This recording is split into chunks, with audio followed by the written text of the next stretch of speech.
There are n counters in a bag. 5 of the counters are white.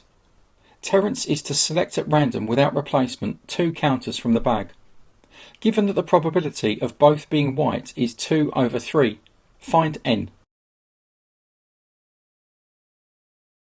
In probability questions involving combined events, always decide whether it is a with replacement or without replacement situation.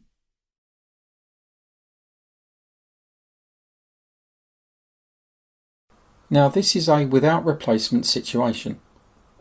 The probability that the first counter is white equals 5 over n, and so the probability that the first is white and the second is white for this without replacement situation is equal to 5 over n times 4 over n minus 1, and we know this is equal to 2/3 from the question. Therefore 20 over n times n minus 1 equals 2 over 3, and we can divide each side by 2 to get 10 over n times n minus 1 equals 1 over 3. And so cross multiplying 30 equals n times n minus 1, so 30 equals n squared minus n, and 0 equals n squared minus n minus 30.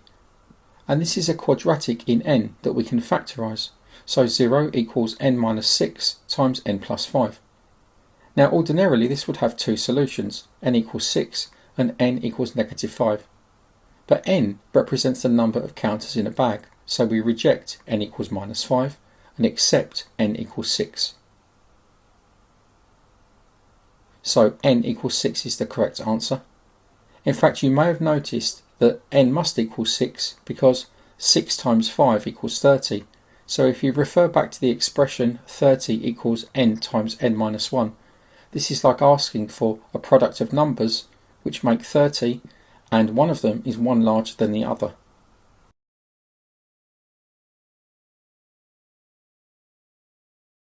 We appreciate that studying can be stressful and at times frustrating. Let us help you manage the stress by thoroughly supporting your maths revision. With excellent videos covering all topics in GCSE maths, we've left no stone unturned. Produced with care and attention to detail. It's ready now. Try it for free at vectormaths.co.uk/GCSE and see all of the features in a walkthrough video right here at vectormaths.co.uk/students. From all of us at Vector Maths, let us lead you in the right direction. Don't panic, let's get started. Thank you and good luck.